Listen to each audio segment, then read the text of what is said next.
श्लोकम 15 जगुप्सिदं धर्मकृते अनुशासदः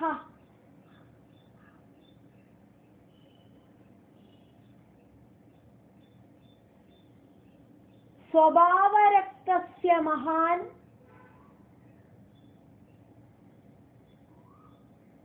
व्यतिक्रमः यद्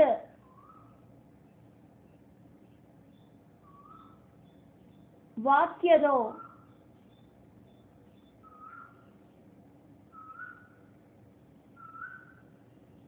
धर्म इति इतरः स्थितो न मन्यते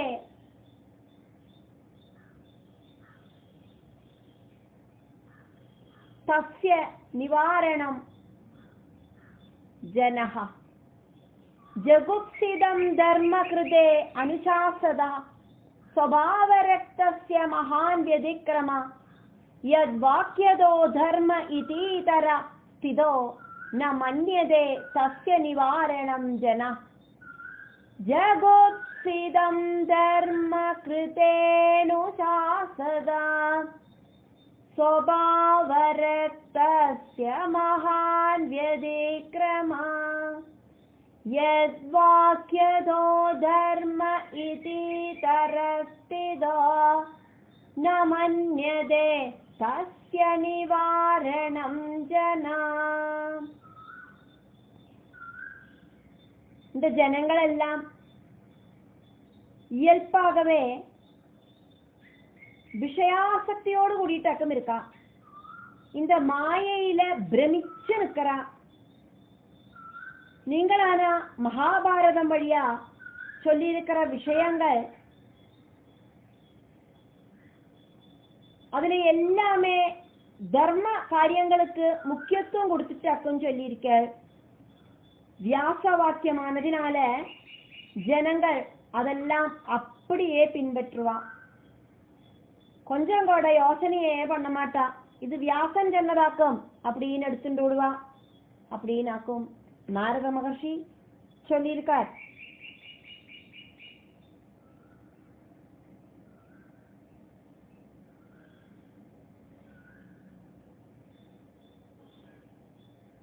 ஜகுப்சிதா அப்படின்னு சொன்னாக்கா ஒரு ஆசைய நிறைவேற்றத்துக்காக அப்படின்னு அர்த்தம். ஆக்ரஹ சஃலதைக்கு வேண்டிட்டு அப்படின்னு அர்த்தம். செய்யற காமிய கர்மங்கள் அது ஜகுப்சிதா. அது சிரேஷ்டமில்லை, நிந்தார்ஹமாக்கும் அப்படின்னாக்கும் அர்த்தம்.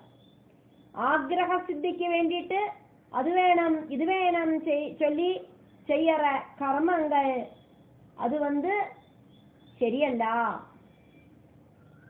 ஸ்வபாவரக்தஸ்ய அவளுக்கு சுவாபாவிகமாயிட்டு இருக்கிற ஆசக்தி தர்மகிருதே அந்த தார்மிக பிரவிற்த்தி அனுசாசதா எடுத்து சொல்லப்படுற விஷயங்கள். காமிய கர்மங்கள் செஞ்சானாலும் தார்மிகமாயிட்டு அதர்மம் இல்லாதக்கு செஞ்சானாக்கா ஸ்ரேயஸ் உண்டாகும், புண்ணியம் கிடைக்கும் அப்படின்னு எல்லாம் நீங்கள் நிறைய இடத்துல இப்படி எடுத்து எடுத்து சொல்லியிருக்க. நீங்க என்ன வேலைகள் வேணா பண்ணிக்குங்கோ, என்னத்த வேணா ஆசைப்பட்டுக்குங்கோ. அந்த ஆசைப்பட்டுட்டு ஒரு விஷயம் கிடைக்கணும்னு சொல்லிட்டு நீங்கள் அதுக்கு ஒரு கர்மம் செய்யறே. அப்படி செய்யற கர்மம் தர்மமா பண்ணுங்கோ, அது அதர்மமா செய்யாதங்கோ, தர்மத்துக்கு கட்டுப்பட்டு செய்யுங்கோ. அப்படி செஞ்சானாக்கா அது ஸ்ரேயஸ் உண்டாக்கும், புண்ணியம் கிடைக்கும் இப்படின்னு எல்லாம் நீங்கள் எடுத்து எடுத்து சொல்லியிருக்கேள் பாருங்கோ அப்படின்னு வியாச மகர்ஷிட்ட நாரத மகர்ஷி சொல்றார். व्यतिक्रमः அப்படி சொன்னது சரியல்ல அப்படின்னு அக்கும் சொல்றார். என்ன வாக்கும் அப்படி அது சரியல்லாதக்கு போயிடுத்து ஒரு விஷயம் செஞ்சானாக்கா தர்மத்துக்கு கட்டுப்பட்டு செய்யணும்னு சொல்றது எப்படி சரியில்லாம போகும்? அதைத்தான் நீங்க மறுபடியும் எடுத்து சொல்ற. சாதாரண ஜனங்களுக்கு ஆல்ரெடி அவளுக்கு அது வேணும் இது வேணும் அப்படிங்கிற ஆசை ஒடுங்கிறது இல்லை. 100 ரூபா கிடைச்சா 1000 ரூபா கிடைக்கணும்னு தோணுறது, 1000 கிடைச்சா அதுக்கு மேல கிடைக்கணும்னு தோணுறது, 2 வீலர் இருக்கிறவனுக்கு காரு கிடைக்கணும்னு தோணுறது, வடகை வீட்டுல இருக்கிறவனுக்கு சொந்த வீடு வேணும்னு தோணுறது, இனி ஒரு வீடு இருக்கிறவனுக்கு இன்னொரு வீடு வேணும் தோணுறது, இனி 2-3 வீடு இருக்கிறவனுக்கு இனி அந்த நிறைய இடங்களே ஃபுல்லா பிடிச்சு போடணும் தோணுறது. பேங்க் பேலன்ஸ் எத்தனை இருந்தாலும் பத்துறதில்லை. கோடிக்கணக்கில் இருந்தா கூடியும் கையில வச்சுட்டு எண்ண முடியாத அளவுக்கு இருந்தா கூடியும் இனியும் வேணும் இனியும் வேணும் அப்படிங்கிற அந்த ஆசைகளுக்கு ஒரு லிமிட்டே இல்லாமையாக்கும் சாதாரணமான ஜனங்கள் எல்லாம் இருந்துட்டு இருக்கா. இவாளுக்கு ஆசக்தி அது வேணும் இது வேணும்னு இப்படி தோணிட்டே இருக்கு. நீங்களானா என்ன சொல்லியிருக்கேன்? எல்லாத்திலையும் நீ என்ன வேணுமானா ஆசைப்பட்டுக்கோ, அந்த ஆசைப்பட்டதுக்கு நீ என்ன கர்மம் வேணுமானா செஞ்சுக்கோ. அந்த கர்மம் தர்மத்துக்கு உட்பட்டதா இருக்கணும், அதர்மமாக இருக்கப்படாது. அதர்மமா இருக்கிற எந்த கர்மத்தையும் செய்யாதேன்னு மட்டும்தானே சொல்லியிருக்க. அப்படி நீங்கள் சொன்னது சரியல்ல அப்படின்னாக்கும் நாரத மகர்ஷி வியாசன் கிட்ட சொல்றார், நீங்கள் இப்படி தர்மத்துக்கு உட்பட்டு என்ன கர்மம் வேணுமானா செஞ்சுக்குங்கோ, என்ன ஆக்கிரகத்துக்கு வேணுமானா ஆசைப்பட்டுக்குங்கோன்னு நீங்கள் சொன்னது வியாசன் சொல்லியிருக்கார். அதனால இதாக்கும் தர்மம், இதுதான் வியாசன் செய்ய சொல்லியிருக்கார் அப்படின்னு ஜனங்கள் அப்படி ஸ்ட்ராங்கா உரைச்சு நிற்பா.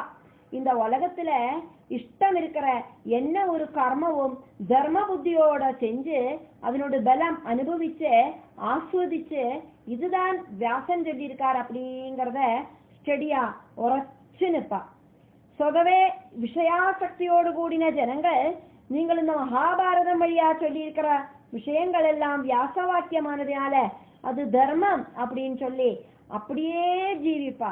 அதிலேந்து ஒரு மாற்றம் அவளுக்கு உண்டாகணும். சாதாரண ஜனங்கள் அவளோடு அந்த செய்யற பிரவൃத்தி கரெக்டாக்கும் அப்படின்னு நினைச்சுட்டு இருப்பா.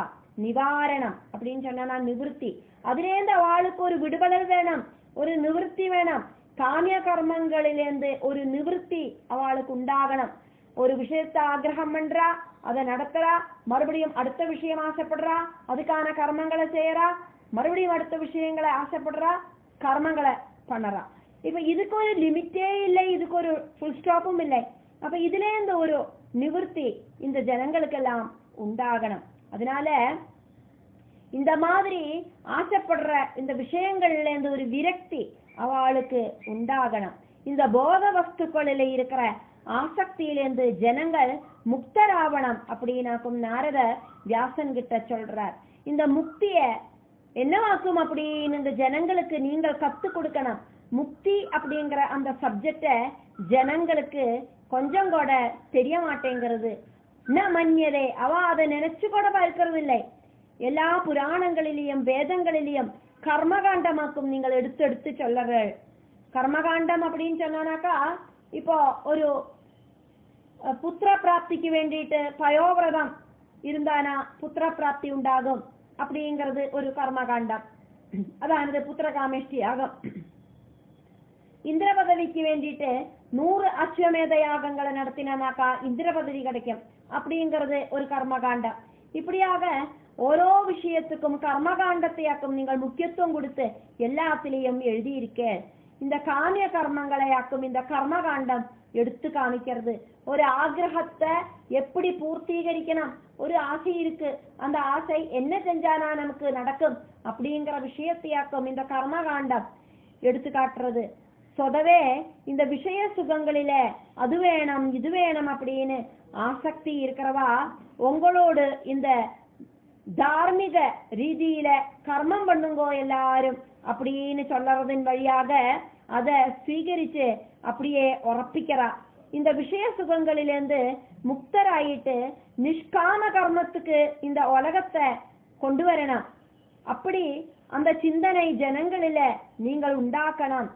அந்த சிந்தையினாலதான் உங்களோட அந்த பிரவൃத்திகள் வேஸ்ட் ஆகாம இருக்கும். அதுதான் உங்களுக்கு இப்போ திருப்தி வராம இருக்கு. என்ன செஞ்சாலும் உங்களுக்கு ஒரு சாட்டிஸ்பாக்சன் இல்லாம இருக்கிறதுக்கு காரணம் அதாக்கும். இப்ப நீங்கள் செஞ்சிருக்கிற விஷயம் எல்லாம் நல்லதுதான், தர்ம சிந்தனைப்படி எல்லாரும் நடங்கோன்னு எல்லாம் தான் சொல்லியிருக்க. ஆனா என்ன ஒரு ஆசை இருந்தானாலும் அதை சரி பண்றதுக்கு அதுக்கு ஒரு கர்மகாண்டத்தையும் இன்க்ளூட் பண்ணியாக்கும் சொல்லியிருக்க. ஆனா இந்த ஆசைகளும் அது வழியா அந்த ஆசைகளை நிறைவேற்றுறதுக்கு உண்டான கர்மங்களும் இப்படி லைஃப் லாங் தொடர்ந்துட்டே போறது. அந்த கர்ம சிந்தனையோடு கூடிட்டே உயிரை விடுறத மறுபடியும் ஜனனம், மறுபடியும் அந்த விஷய ஆசக்தியோடு கூடிட்டுள்ள இந்த லௌகிக ஜீவிதம் சம்சார சக்கரத்துல சுழண்டு இந்த ஜீவன் இப்படி நிக்கிறது. இந்த ஜீவனுக்கு ஒரு முக்தி மார்க்கத்துக்கு ஒரு வழி வரணுமானா அதுக்கு பகவானோடு அந்த ஸ்மரணை உண்டாகணும், மனசுல விரக்தி உண்டாகணும், ஞானம் வைராகியம் எல்லாம் உண்டாதான் அந்த பக்தி வழியா அந்த பகவான்ல எத்தி மோட்சம் பிராபிக்க முடியும். அதனால பக்தி மார்க்கம் நீங்கள் நன்னா எடுத்து சொல்லணும், பகவானோடு மகிமைகளை நன்னா எடுத்து சொன்னாதான் பக்தி உண்டாகி வரும் அப்படின்னு எல்லாம் வியாச மகர்ஷிட்ட நாரதமுனி சொல்றார். ஸ்லோகம் 16. விஜச்சனஹா அஸ்ய அர்ஹதி வேதிதும் விபோஹோ அனந்தபாரஸ்ய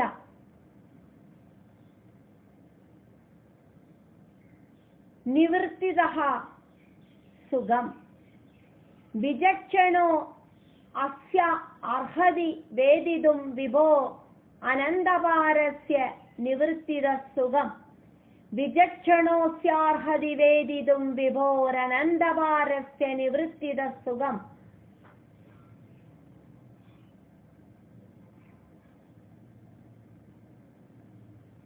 பிரவர்த்தமானஸ்ய குணைஹ அநாத்மனஹ ததோ பவான் தர்சய சேஷ்டிதம் விபோஹோ. பிரவர்த்தமானஸ்ய குணைரநாத்மனஸ்ததோ பவான் தர்சய சேஷ்டிதம் விபோ. விஜச்சனோஸ்யார்ஹதி வேதிதும் விபோரனந்தபாரஸ்ய நிவృత్తిத சுகம். பிரவர்த்தமானஸ்ய குணைரநாத்மனஸ்ததோ பவான் தர்சய சேஷ்டிதம் விபோ.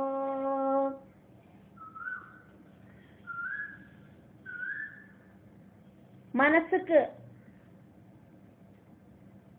ஆனந்தம் கொடுக்கிற பகவத் ஸ்வரூபம்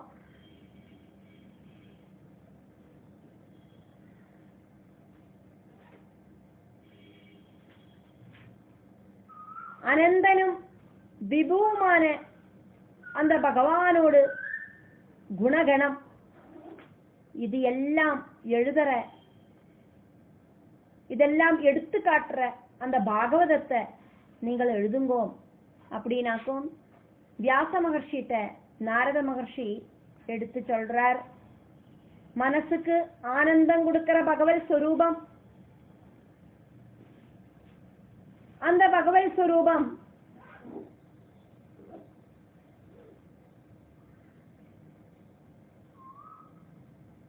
வேதிதம் அப்படின்னா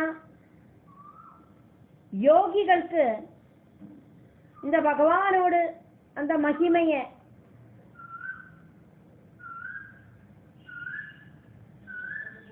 அந்த மார்க்கம் வழியாதான் தெரிஞ்சுக்க முடியும். யோகிகளுக்கு பகவானோடு அந்த ஆனந்தம் கொடுக்கிற அந்த ஸ்வரூபம்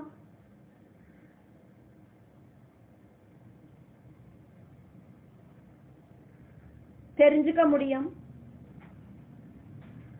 அந்த மார்க்கம் வழியாக ஞானம் இருக்கிறவா அந்த பகவானோடு மகிமைய தெரிஞ்சுக்கிறா. பிராரப்த கர்மங்கள் எல்லாம் ஒடுங்கி ஞானியான ஒரு யோகிக்கு பகவானோடு நிர்குண சைதன்யம் தெரிஞ்சு அனுபவிக்கிறதுக்கு சாத்தியமாகும். அதனால அநாத்மனஹா மனசுக்கு அந்த அளவுக்கு பக்குவதை வந்துட்டில்லாத ஆனா சத்துவ குணங்கள் நிறைய இருக்கு, நல்ல பிரவൃத்திகள் எல்லாம் செய்யறா. அப்படி இருக்கிற மனுஷாளுக்கு மனச உயர்த்தி கொண்டு வரத்துக்கு பக்தி மட்டும்தான் ஆசிரியம். அந்த பகவானோடு சேஷ்டிதான், பகவானோடு அந்த லீலாவிலாசம், பகவல் லீலாவிலாசம் அப்படியே மனசுக்குள்ள ஓர்த்தெடுங்கோ, நினைச்செடுங்கோ. மனசு பகவானே சிந்திக்கணும். அதுக்காயிட்டு நீங்கள் தர்சையா பகவானோடு லீலகளை மனசுல அப்படியே நினைச்சுண்டு பகவானோடு அந்த பகவான் லீலகளை எழுதுங்கோ அப்படின்னாக்கும் நாரத மகர்ஷி வியாச பகவான் கிட்ட சொல்றார். நாரத மகர்ஷி இங்க பிரவೃತ್ತಿ மார்க்கத்துல இருக்கிறவாளுக்கு பகவத் சிந்தனை உண்டாகிற ரீதியில எழுத சொல்றார். ஆக்ரக சாஃபல்யத்துக்கு வேண்டிட்டு யாக கர்மங்கள் நடத்துறவாள அதிலேந்து அவளை பகவானோடு அந்த மகிமைக்கு இழுத்துண்டு வரணும் அப்படின்னு நாரத மகர்ஷி வியாசர் கிட்ட சொல்றார். அதுக்காகவே பகவானோடு லீலகளை வர்ணிக்கிறதுக்கு சொல்றார். இப்படி அது வேணும் இது வேணும் அப்படின்னு ஆசைப்பட்டு ஓரோ விஷயங்களுக்காக பகவானோட பூஜைகளும் யஜ்ஞங்களும் யாகங்களும் பண்றவாள அதுக்கு ஒரு முற்றுப்புள்ளி வைக்கணும். அதுல இருந்து அவளை இழுத்துண்டு வந்து அவளுக்கு மோட்சபதத்தை கொடுக்கறதுக்கு பக்தி ஒண்ணுதான் அதுக்கு உதவும். அந்த பக்தி உண்டாவனமானா பகவானோடு அந்த சல்கதைகளை கேட்கணும். அதனால நீங்கள் பாகவதம் எழுதுங்கோ அப்படின்னாக்கும் நாரத மகர்ஷி வியாசர் கிட்ட சொல்றார். ஸ்லோகம் 17. த்யக்த்வா ஸ்வதர்மம் சரணாம்புஜம் ஹரேஹே பஜன் அபக்வஹ அத பதேத் ததஹ யதி. த்யக்த்வா ஸ்வதர்மம் சரணாம்புஜம் ஹரேர் பஜன் அபக்வோ அத பதேத் ததோ யதி. யத்ர क्व वा अभद्रम अभूद अमुष्य किम. को वा अर्थ आप्तः अभजदां स्वधर्मदः. यत्र क्व वा अभद्रम अभूद अमुष्य किम. को वा अर्थ आप्तो अभजदां स्वधर्मदः. त्यक्त्वा स्वधर्मं चरणाम्बुजं हरेर् भजन् अभक्वोद पतेस्तदो यति. यत्र क्व वा अभद्रमभूदमुष्य किं. को वार्थ आप्तो अभजदां स्वधर्मदा. स्वधर्मம் வெடிஞ்சு ஹரி சரணாம்புஜங்களை பஜிக்கிற ஒருவனுக்கு ஏதாவது அபராதம் சம்பவிச்சா கூடியும் அப்படி பகவானோடு ஹரி பதாம்புஜங்களை பஜிக்கிறவனுக்கு அமங்கலமாயிட்டு ஒன்னும் சம்பவிக்காது. ஆனா பக்தி இல்லாத ஒருவனுக்கு சொதர்மம் பண்ணினா கூடியும் அதனால எந்த சித்தியும் உண்டாகாது. அதனால ஞானம் இருக்கிறவன் பகவானை சேவிக்கணும் அப்படின்னாக்கும் இதுல சொல்லப்படுறது. സ്വധർമ്മ തെക്ത്വ സ്വന്തം ധർമ്മം ചെയ്യാതക്കി ഹരേഹേ നാരായണ പാദപത്മം ഭജൻ ഭജിച്ചുണ്ട്. അപക്വഹ ഒരുവേള അവൻ அவனுக்கு தெரியாத ஏதாவது அபராதங்கள் செஞ்சா கொடியும் அவனுக்கு அதனால தோஷங்கள் உண்டாகிறதில்லை. இந்த ஜென்மத்துல உயர்ந்த தலத்துக்கு மனசை கொண்டு போய் எத்திக்கிறதுக்கு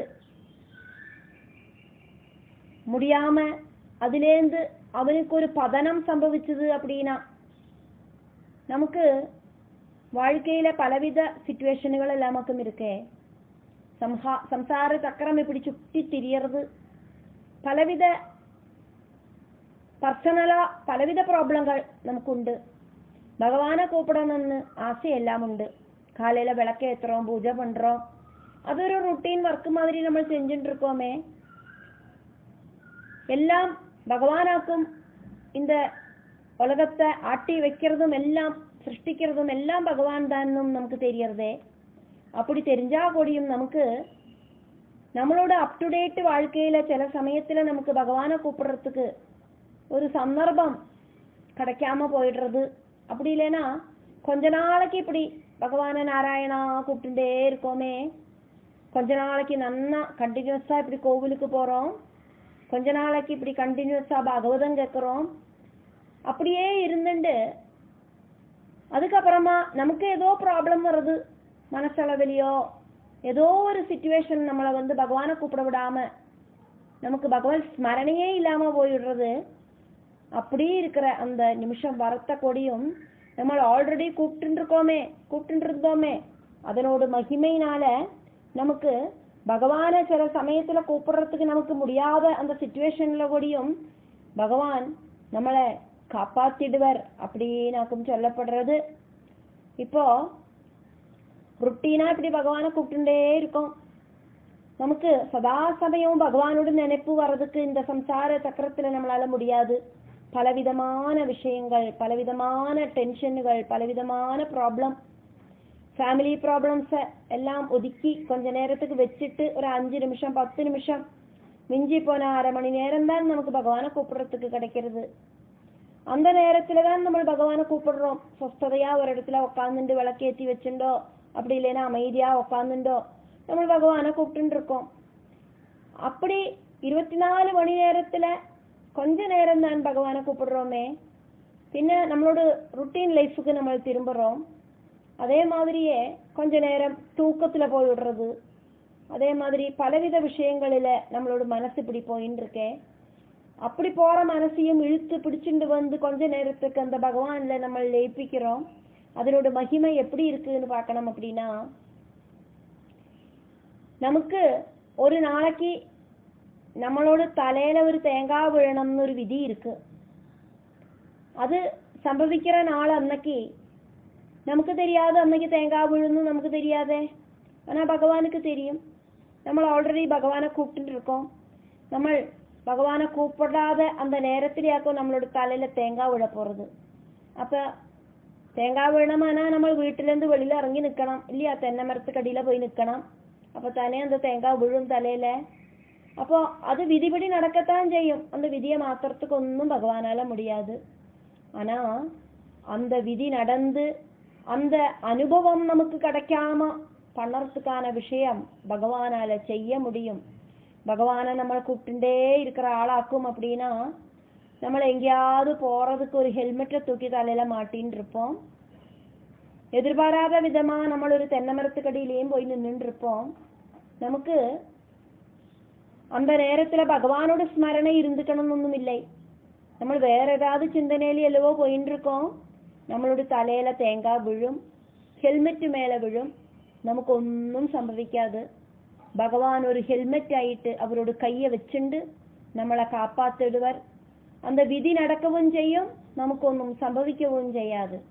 இப்படியாக பகவான் நம்மளை அவரை கூப்பிடாத நேரத்துல கூட நம்மளை காப்பாத்திடுவர் அப்படின்னாக்கும் இதுல சொல்லப்படுறது.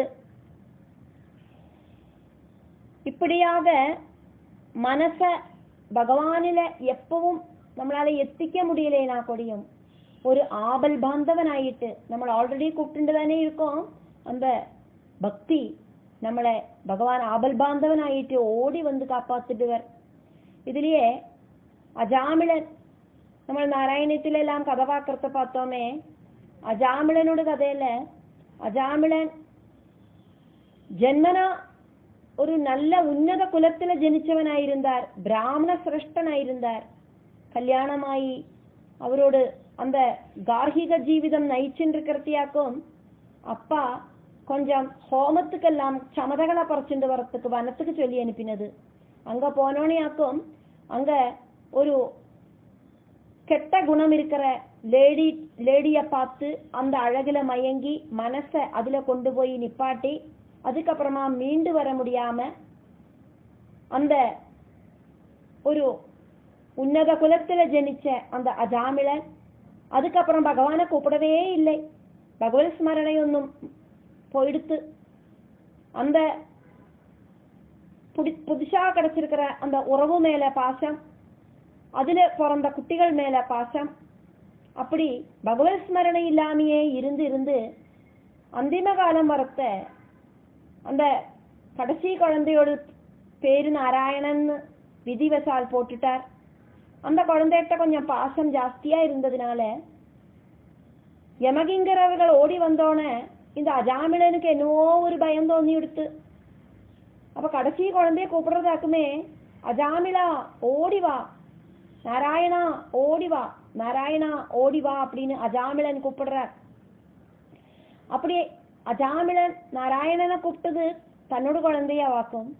ஆனா அங்க ஆபல் பாந்தவனாயிட்டு வந்து நின்னது விஷ்ணு பார்ஷவர்களாக்கும் அப்படிங்கறத நம்ம பார்த்தோம். அப்போ தெரிஞ்சு பகவானை கூப்பிட்டானாலும் தெரியாம பகவானை கூப்பிட்டானாலும் அந்த பகவான் ஓடோடி வருவர் அப்படிங்கறதையாக்கும் இந்த அஜாமிளனோட கதையில கூடயும் பார்க்க முடியறது. அப்படி இருக்கிறத அந்த பகவான மனசுல அப்படியே ஸ்மரிக்கணும், ஸ்மரிச்சுட்டே இருக்கணும். நடுவுல கொஞ்சம் அந்த பகவான நினைக்கிறது விட்டு போச்சுன்னா கூடியும் நம்ம செஞ்ச சுகிருதம், பகவானை கூப்பிட்டு இருந்த கர்மம், அதனால நமக்கு என்ன ஒரு கஷ்டஸ்திதி வந்தானாலும் நமக்கு அத கஷ்டங்களை அனுபவிக்கிறதுக்கு பகவான் விடமாட்டார் அப்படின்னாக்கும் இந்த ஸ்லோகத்துல சொல்லப்படுறது. இப்போ அபக்குஹா அப்படின்னு சொன்னாக்கா மோட்ச மார்க்கத்துக்கு போனோம்னெல்லாம் தெரியலாம் செய்யும். அப்படி தெரிஞ்சிட்டு கூடயும் நமக்கு அதுக்கு சாத்தியமாகாம இந்த லௌகீக மாயையில முழுகி நம்ம இந்த பிரம்மமாயிட்டு இப்படி நடக்கிறோம். அப்ப நம்ம பூஜை புனஸ்காரங்கள் எல்லாம் சிலப்போ நமக்கு கண்டினியூஸா பண்ண முடியாம போறது. அப்படி ஆகர்த்த கூடியும் பகவான் நம்மளை கைவிட மாட்டார் அப்படின்னாக்கும் சொல்லப்படுறது. சொதர்ம தெக்துவா அப்படின்னா சொதர்மம் கைவிட்டுண்டு அப்படின்னு அர்த்தம். ஹரேஹே நாராயண பாதபத்மம் அப்படின்னு அர்த்தம், பஜிச்சுண்டு. அப்புறம் நாராயணனை கூப்பிட முடியாம அதிலேந்து மனசு மாறிடுத்து அப்படின்னா ததஹா பதேதி, அந்த பகவானை கூப்பிடுறதுலேருந்து மனசு தாழ்ந்துடுத்து அப்படின்னா பகவான கூப்பிட்டு இருக்கோம், ஆனா மனசுக்கு ஒரு பக்குவதை வந்துட்டு இல்லை. அப்படி ஒரு ஸ்திதி. பிராரப்த கர்மம் இப்படி தொடர்ந்து நடக்கிறதுனால பகவத் ஸ்மரணையிலேருந்து மனசு திடீர்னு இந்த மாயை இழுத்துட்டு போறது நம்மளோட மனச. அப்படி ஆனா கொடியும் அமுஷ்யா இதே மாதிரி பகவானை கூப்பிட்ட ஒருவனுக்கு எத்திர வா எங்கே ஆனாலும் அபத்ரம் அபூதுகிம் பகவத் ஸ்மரணை கொஞ்ச நாளைக்கு இருக்கிறவனுக்கு பகவத் ஸ்மரணை இருந்தவனுக்கு எத்திர கோவா எங்கே ஆனாலும் அபத்ரம் அபூதுகிம் இதுவரைக்கும் அனர்த்தம் சம்பவிச்சதாயிட்டு எங்கேயும் சொல்லப்படவில்லை. பகவானை கூப்பிட்ட ஒருத்தருக்குமே அமங்கலம் உண்டாயிட்டில்லை அப்படின்னாக்கும் சொல்லப்படுறது. பகவத் ஸ்மரணையில கொஞ்ச நாள் இருந்துட்டு மறுபடியும் பிராராப்தத்துக்கு நமக்கு மனசு போறது. இப்ப நம்ம தப்பான வழியில போயிட்டு ஒழியும் பகவான் நமக்கு அமங்கலத்தை தரமாட்டார் அப்படின்னாக்கும் சொல்லப்படுறது. அஜாமிளன் எந்த அளவுக்கு அதப்பதிச்சு போனான் இருந்து கொடியும் அந்த அஜாமிளனுக்கு ஒரு அதப்பதனம் சம்பவிக்கலை. பகவானை கூப்பிட்டு நடுவுல கூப்பிடுறத நிறுத்தினா கொடியும் நம்மளை காப்பாத்துறதுக்கு பகவான் ஓடி வருவர் அப்படிங்கறதையாக்கும் இதுல பார்க்க முடியாது. அவளுக்கு எந்த விதமான அனர்த்தங்களும் உண்டாகிறதில்லை.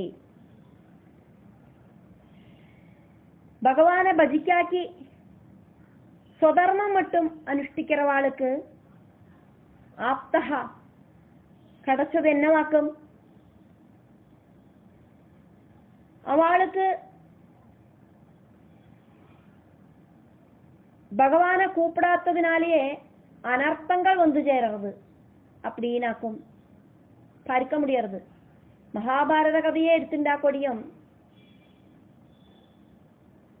துரியோதனன் கர்ணன் இவாளெல்லாம் சொதர்மம் அனுஷ்டிக்கிறவாளாக்கும். ஆனா பகவானை கூப்பிட மாட்டா. கௌரவா எல்லாரும் சொதர்மம் அனுஷ்டிக்கிறவாளாக்கும். ஆனா பகவானை கூப்பிட மாட்டா. பாண்டவர்கள் சொதர்மம் அனுஷ்டிச்சுட்டே பகவானையும் கூப்பிடுறவாளாக்கும். அதனால பகவான் அவளோடு கூட இருந்தார் அப்படிங்கிறத பார்க்க முடிஞ்சது. கொஞ்ச நாளைக்கு ஆவதும் பகவத் பாதம் சேவிச்சு நடந்து அதுக்கப்புறமா அதுக்கு ஒரு தடங்கள் வந்தா கொடியும் அந்த பகவானை கூப்பிடுறத நிப்பாட்டுறதுக்கு நமக்கு அந்த சிச்சுவேஷன் அமைஞ்சா கொடியும் பகவான் நம்மளை கைவிட மாட்டார் அப்படின்னாக்கும் இந்த ஸ்லோகம் எடுத்து சொல்றது. பக்தி இல்லாத ஒருத்தனுக்கு சொதர்மம் வழி எந்த விதமான சித்தியும் கிடைக்கிறதில்லை. அதனால புத்தி இருக்கிறவன் பகவானை கூப்பிடணும் அப்படின்னாக்கும் சொல்லப்படுறது.